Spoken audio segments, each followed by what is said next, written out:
Partout où nous regardons dans l'univers, nous trouvons de l'ordre et de l'organisation. Des galaxies éloignées au plus profond de l'atome, nous apercevons des systèmes très ordonnés.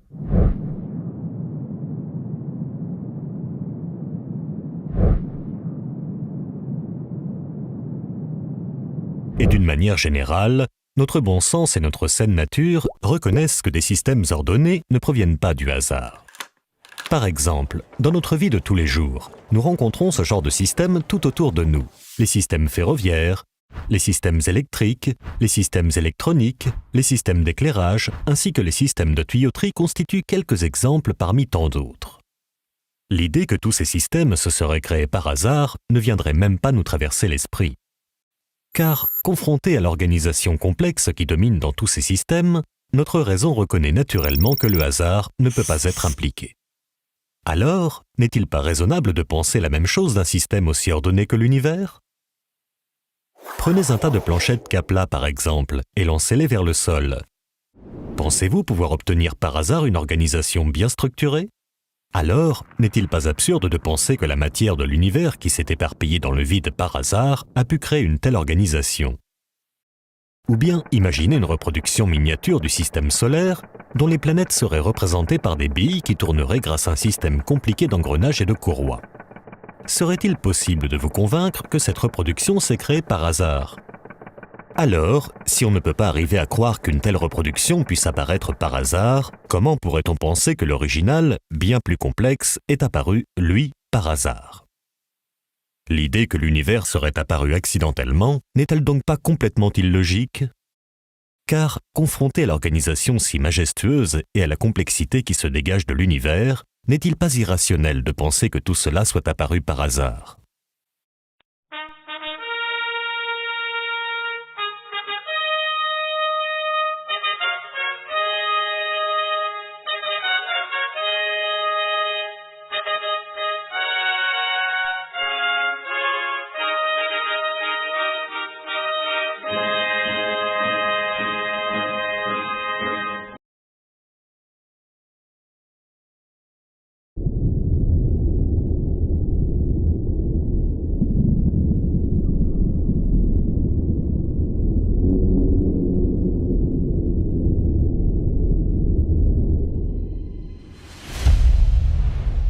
Toute espèce vivante est composée de milliards de cellules environ 1000 fois plus petites que les dernières phalanges de votre main.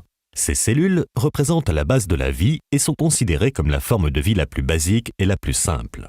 Malgré tout, si on pénétrait par l'un des orifices d'une cellule vivante, on découvrirait un monde d'une complexité ahurissante sous le règne d'une technologie très avancée. Toutes sortes de machines semblables à des robots se présenteraient à nos regards dans toutes les directions. Par exemple, les molécules appelées kinésines ressemblent à des robots avec des jambes et des bras.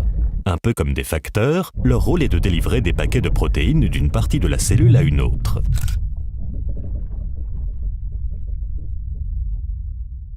Selon une récente étude, ces molécules seraient plus complexes que n'importe quelle nanotechnologie créée jusqu'à aujourd'hui par l'être humain et se déplaceraient à une vitesse de 8 nanomètres par seconde.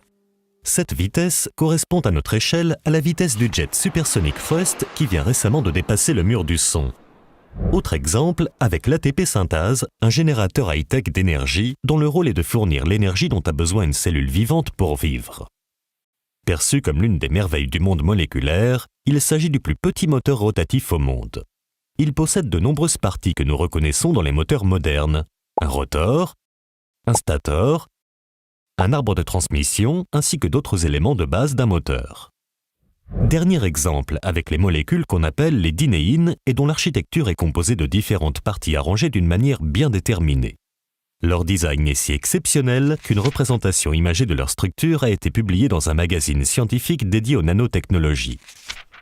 Il s'agit là de quelques exemples parmi des milliers de machines moléculaires ultra sophistiquées présentes dans les cellules de notre corps. Est-ce raisonnable alors de penser que toutes ces différentes machines cellulaires d'une très grande complexité qui accomplissent des fonctions intelligentes se soient créées par un simple hasard?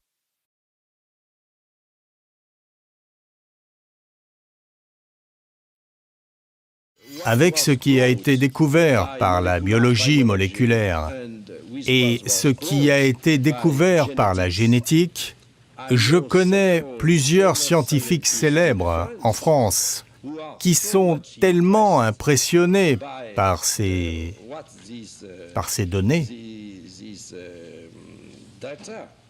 de ces nouvelles disciplines scientifiques, qu'ils admettent maintenant qu'ils croient en Dieu. Je connais plusieurs personnes qui étaient matérialistes auparavant et qui disent maintenant qu'elles sont forcées de croire en Dieu du fait de ce que nous connaissons aujourd'hui concernant l'organisation de la vie et l'organisation du génome et d'autres choses similaires. Parmi les plus grandes découvertes scientifiques du XXe siècle, il y a la découverte de la molécule d'ADN, célèbre pour son design remarquable en forme de double hélice. Cette molécule est un système de stockage d'informations, tout comme un disque dur, mais beaucoup plus complexe et sophistiqué. Par exemple, tandis qu'un disque dur stocke des données à la surface, la molécule d'ADN, quant à elle, stocke l'information en 3 dimensions. En termes de capacité, cette fois-ci, on estime qu'un gramme d'ADN pourrait stocker 455 milliards de gigaoctets de données, ce qui dépasse de loin la capacité des disques durs les plus avancés. Mais le plus impressionnant est sans doute la densité de la molécule d'ADN. Cette molécule est si compacte qu'on estime que si l'on alignait côte à côte tout l'ADN présent dans notre corps, la longueur atteindrait 100 fois la distance entre la Terre et le Soleil. L'ADN est donc une banque de données incroyable qui surpasse de loin n'importe quel système de stockage inventé par l'être humain jusqu'à ce jour.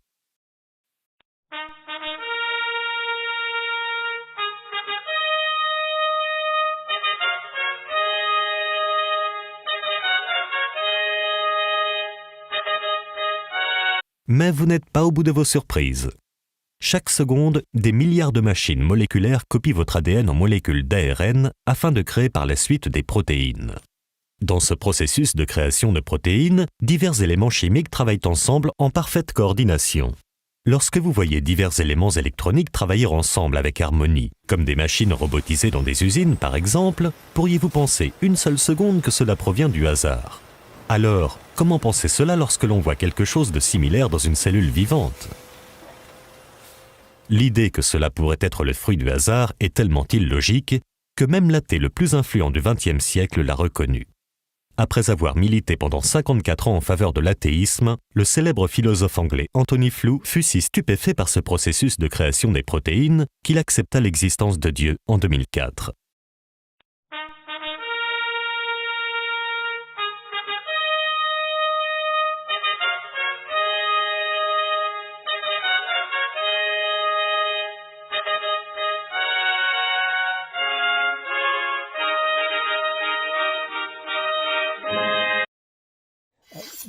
Je pense que les récentes découvertes autour de la molécule d'ADN ont montré une complexité tellement incroyable dans les arrangements qui sont nécessaires pour produire la vie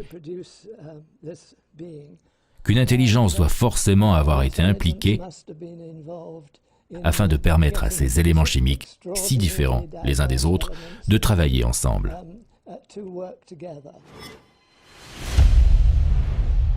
La raison humaine reconnaît de manière innée que toute création suppose l'existence d'un créateur. Notre bon sens et notre saine nature reconnaissent que derrière l'existence d'un design se trouve forcément un designer. Par exemple, lorsque l'on regarde une peinture, on en déduit logiquement l'existence d'un peintre. Lorsque l'on regarde un bâtiment, on en déduit logiquement l'existence d'un architecte. Lorsque l'on regarde une montre, on en déduit logiquement l'existence d'un horloger. Alors, lorsque l'on regarde la création autour de nous, n'est-il pas raisonnable d'en déduire l'existence d'un créateur ?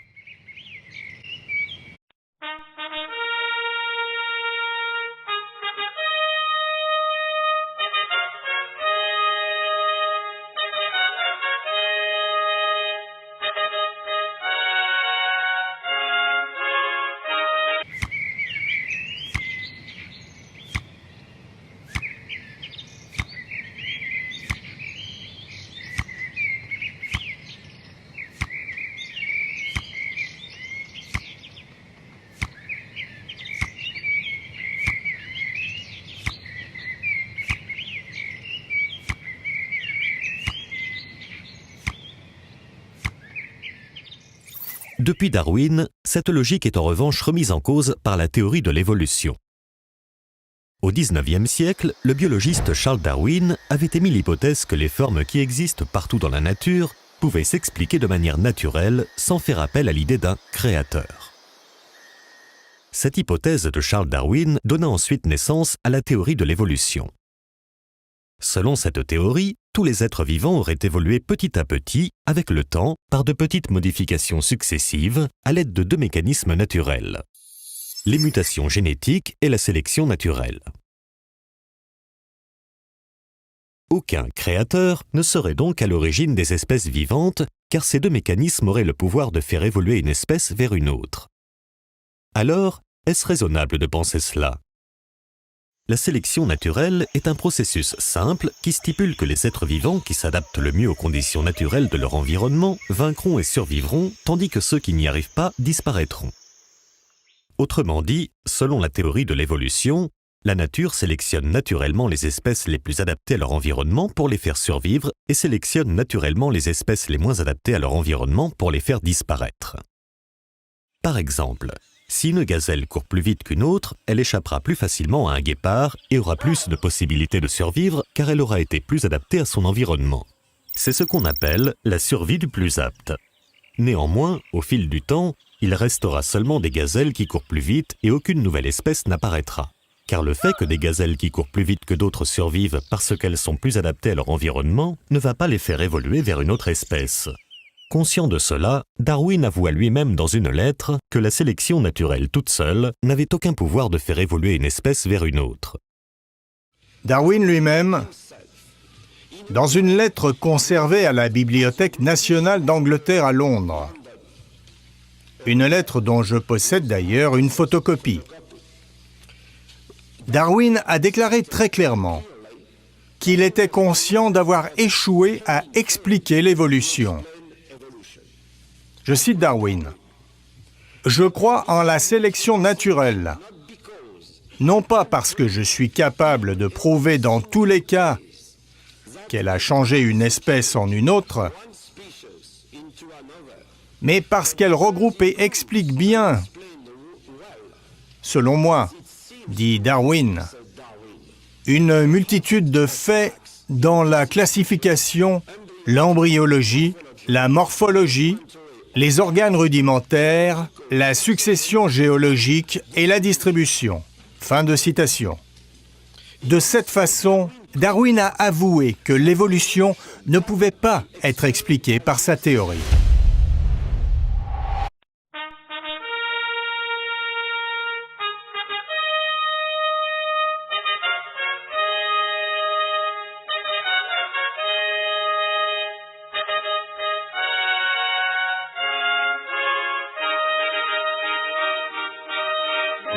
En sachant que la sélection naturelle n'avait aucune possibilité de faire évoluer une espèce vers une autre, les évolutionnistes, après Darwin, ont estimé que les espèces avaient évolué par le biais de mutations génétiques. Les mutations génétiques sont des altérations de certaines régions de l'ADN qui surviennent par exemple à cause de rayons X ou de radiations atomiques. Elles sont connues généralement pour avoir des effets destructeurs sur une espèce, comme des malformations, car ce sont des accidents qui détériorent les nucléotides qui composent l'ADN. Mais il y a pire, des mutations génétiques chez les animaux. Les chattes ont donné naissance à des petits qui n'entendent pas. Des rats ont mis au monde des rats très gros, de dimensions tout à fait inhabituelles, et ces animaux géants sont aveugles. Voici Zezeriama, tel qu'on le connaît au Japon depuis toujours, et voici un papillon de la même espèce victime de radiation à Fukushima.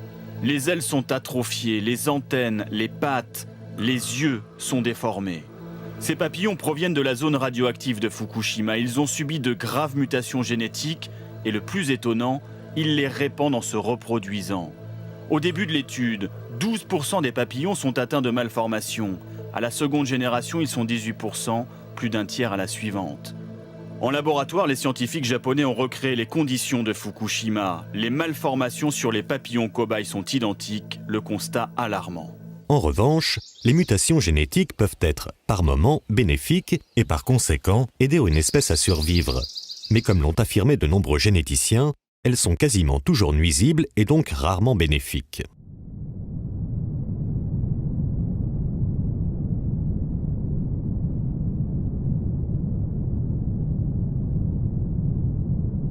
En effet, la plupart des mutations produisent des anomalies, des maladies, des détériorations de la viabilité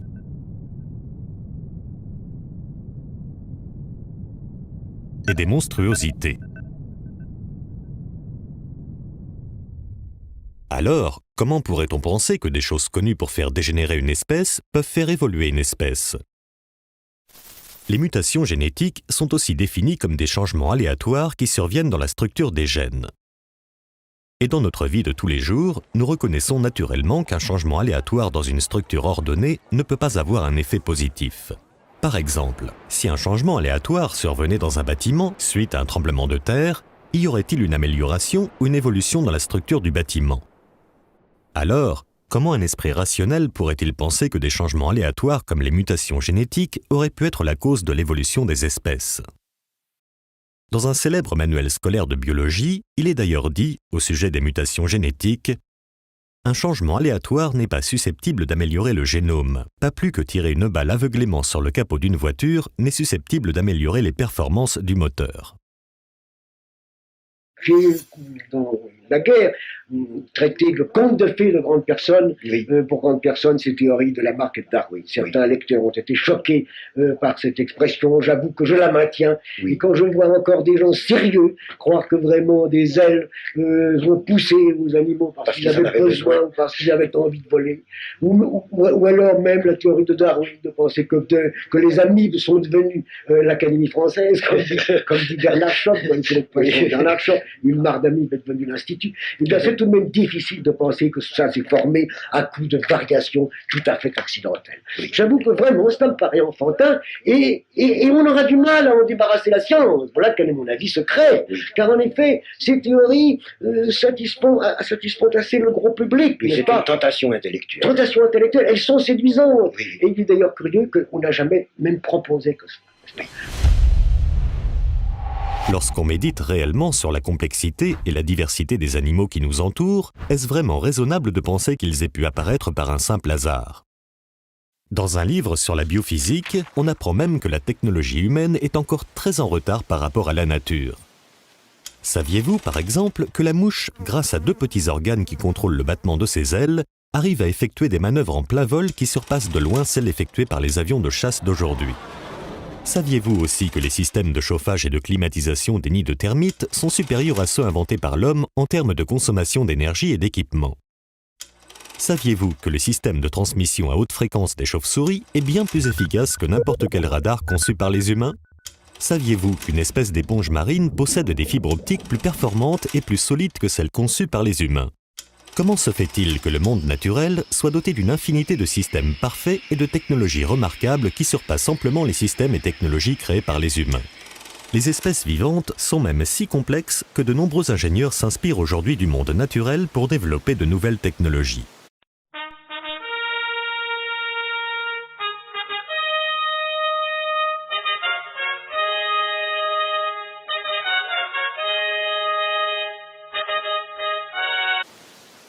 Saviez-vous, par exemple, qu'un télescope à rayons X a été conçu en imitant l'œil du homard?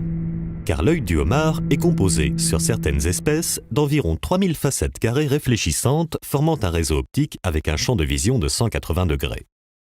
Par conséquent, le homard a la capacité de voir les images autour de lui sans que son œil tourne.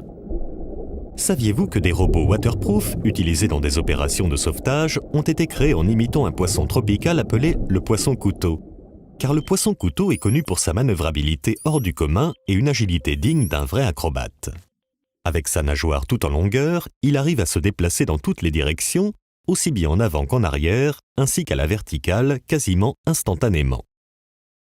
Saviez-vous que l'avant d'un TGV japonais a été conçu en imitant le bec de l'oiseau martin-pêcheur? Car le bec du martin-pêcheur a une forme idéale pour une transition fluide de l'air à l'eau.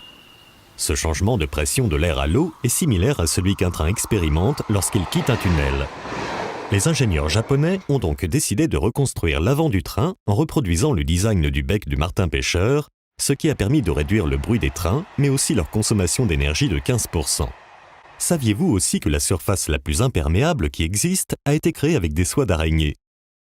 et qu'une nouvelle technologie d'affichage a été créée en s'inspirant du système de réfléchissement de la lumière présent dans les ailes de certains papillons?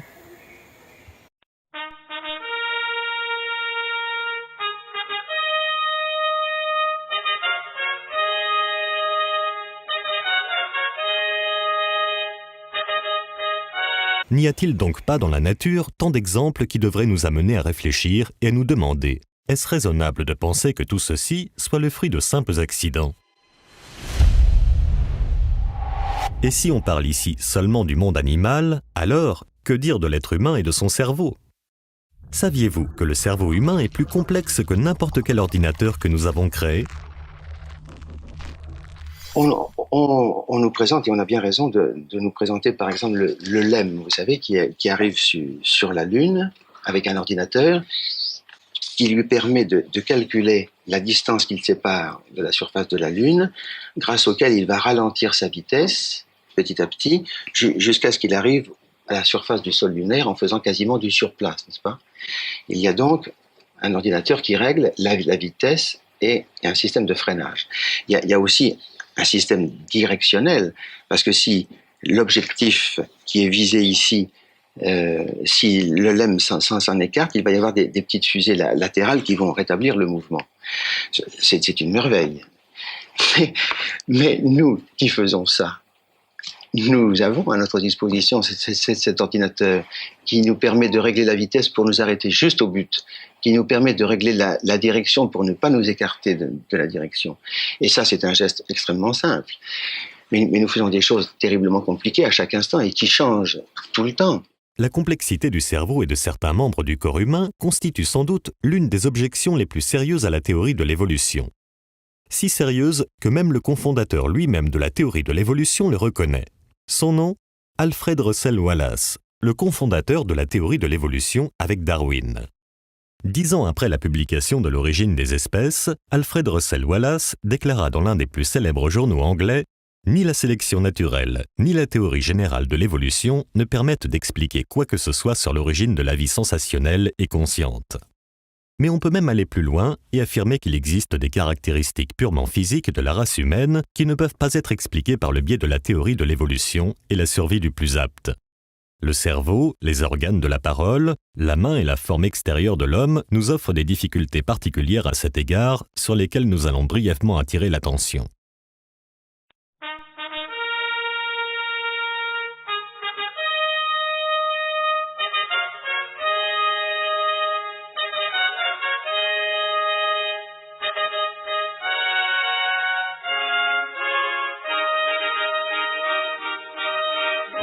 Si l'on médite simplement sur la complexité de notre cerveau, qui dépasse de loin toute technologie jamais créée par l'être humain, est-ce raisonnable de penser qu'il soit apparu par hasard? Si l'on médite sur sa composition, avec des centaines de milliards de neurones et ses impulsions électriques circulant à une vitesse d'environ 100 mètres par seconde, comment un esprit rationnel peut-il penser que cela provient du hasard? Comment imaginer, par exemple, qu'un système si complexe que le système nerveux central, constitué d'un réseau très ordonné de milliards de neurones, aurait pu émerger par hasard par de petites modifications successives accidentelles? Et que dire de la conscience? Comment des lois physiques et des réactions chimiques aléatoires auraient-elles pu donner naissance à l'intelligence, à la morale et à la conscience? Pour beaucoup, prétendre que la conscience provient métaphoriquement parlant d'un tas de terre et de cailloux est une absurdité inconcevable. Lorsqu'on médite réellement sur nous-mêmes et sur notre corps, n'est-il pas difficile de croire que toutes ces perfections est le résultat de simples accidents? Saviez-vous, par exemple, que notre corps est composé de plus de 100 000 km de vaisseaux sanguins, d'environ 25 000 km de bronches, de 800 millions d'alvéoles, de 10 000 bourgeons gustatifs, de 250 récepteurs sensoriels par centimètre carré de peau, de plus de 600 muscles, de 10 à 25 millions de récepteurs olfactifs et de 100 000 milliards de cellules? Alors, comment un esprit sain peut-il croire qu'un organisme si sophistiqué soit le résultat de causes accidentelles?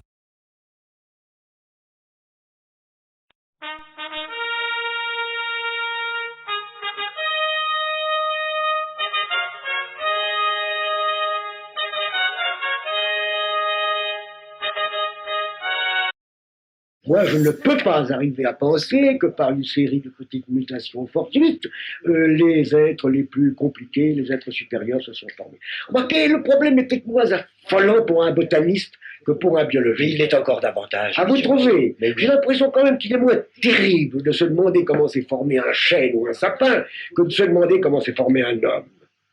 Oui, peut-être. Tout de même. Mais le malheur, c'est que nous n'étions pas là, n'est-ce pas? Pas là, c'est ça.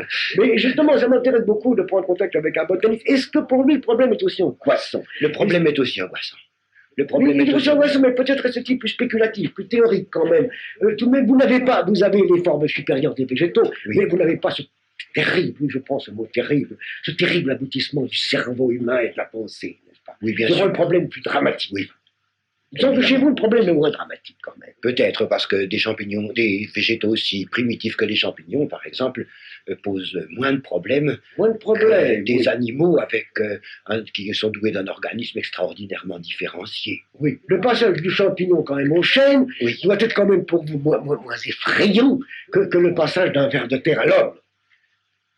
Je ne sais pas. Non, vous ne le savez pas. Je ne sais pas. Oui. Je ne sais pas. C'est aussi incompréhensible. C'est aussi incompréhensible. C'est aussi incompréhensible. J'aime bien ce mot car c'est vraiment pour l'instant ma conclusion.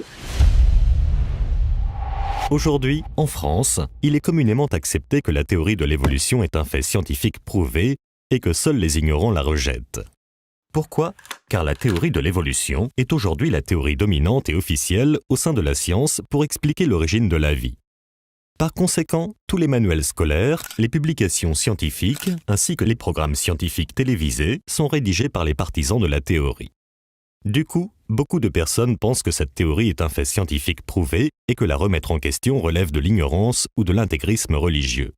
Néanmoins, ce que la majeure partie de la population ne sait pas, c'est que si la théorie de l'évolution reste aujourd'hui la théorie officielle au sein de la science, ce n'est pas parce que les preuves scientifiques sont abondantes à son sujet ou bien parce qu'elle a été prouvée par des preuves logiques et cohérentes. Au contraire, si cette théorie est acceptée de manière universelle au sein de la communauté scientifique, c'est simplement parce que la seule alternative pour expliquer l'origine de la vie est l'idée d'une création surnaturelle et que la science ne peut pas l'accepter. En effet, la science aujourd'hui, pour expliquer l'origine de la création, accepte uniquement des hypothèses naturelles qui peuvent être testées et observées dans un laboratoire. Dans un manuel publié par l'Académie nationale des sciences américaines, on peut lire « Parce que la science est limitée à expliquer le monde naturel au moyen de processus naturels, elle ne peut pas invoquer des causes surnaturelles dans ses explications. Les scientifiques sont donc contraints à interpréter les données d'une certaine façon et ne peuvent en aucun cas évoquer des causes surnaturelles pour expliquer l'origine de la création. Donc, étant donné que la théorie de l'évolution est la seule explication naturelle possible concernant l'origine de la vie, alors toutes les données scientifiques vont nécessairement être interprétées suivant le scénario de l'évolution. Prenons un exemple avec les similitudes physiques entre l'être humain et le singe. Étant donné que les scientifiques n'ont pas d'autre choix que d'interpréter ces similitudes en utilisant la théorie de l'évolution, ils interprètent ces ressemblances physiques en disant que nous descendons du singe. Néanmoins, il existe une autre interprétation tout aussi acceptable, voire même beaucoup plus logique selon certains, qui est de dire qu'il existe un créateur commun. Prenons par exemple une Porsche 356 et le premier modèle de la voiture coccinelle de Volkswagen. Elles ont toutes les deux un moteur à 4 cylindres, une suspension indépendante, 2 portes, un coffre à l'avant et beaucoup d'autres similitudes. Alors, pourquoi ces deux voitures ont-elles tant de similitudes? Parce qu'elles avaient le même créateur, qui était l'ingénieur automobile Ferdinand Porsche. Alors, si un constructeur automobile utilise couramment les mêmes parties dans des voitures différentes, pourquoi être surpris si le créateur de la vie a utilisé la même biochimie et les mêmes structures dans de nombreuses créatures différentes? Donc, lorsqu'on voit des similitudes entre les êtres vivants, et notamment entre l'homme et le singe, pourquoi cela impliquerait-il forcément une descendance commune et pas un créateur commun? La réponse, encore une fois, est simplement que les scientifiques sont contraints d'interpréter les données scientifiques selon la théorie de l'évolution. Du coup, les données scientifiques vont nécessairement toujours prouver d'une façon ou d'une autre la théorie de l'évolution, raison de plus pour laquelle beaucoup de gens pensent que cette théorie a été scientifiquement prouvée. Les données scientifiques ne réfutent donc pas l'hypothèse d'un créateur, mais c'est uniquement l'interprétation qu'on fait de ces données scientifiques qui semble contredire l'idée d'un créateur. Et si une création divine n'est jamais mentionnée comme explication possible de l'origine de la vie, c'est simplement parce qu'elle n'est pas naturelle et non pas parce qu'elle est fausse. Le scientifique Scott Todd confirme cela dans l'un des plus prestigieux magazines scientifiques. Même si toutes les données pointent vers un designer intelligent, une telle hypothèse est exclue de la science car elle n'est pas naturelle. L'hypothèse d'une création divine est donc automatiquement exclue de la science, même s'il s'agit de la meilleure explication, tout simplement parce que cette hypothèse n'est pas naturelle. C'est malheureux à dire, mais la science, de nos jours, pour expliquer l'origine de la vie, cesse donc d'être à la recherche de la vérité, car elle est devenue esclave de la doctrine du naturalisme et du matérialisme. En résumé, si la théorie de l'évolution reste aujourd'hui la théorie officielle au sein de la science, c'est uniquement parce que c'est la seule explication naturelle possible concernant l'origine de la vie et non pas parce qu'elle a été prouvée scientifiquement. Et pour preuve, nous allons voir que cette théorie est loin d'avoir été prouvée scientifiquement. Et vous n'êtes pas au bout de vos surprises.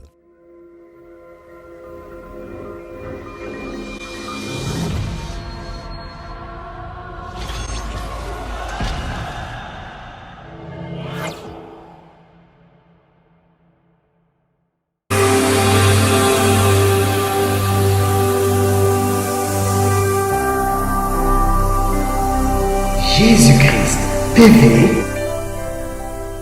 vous connaîtrez la vérité et la vérité vous affranchira.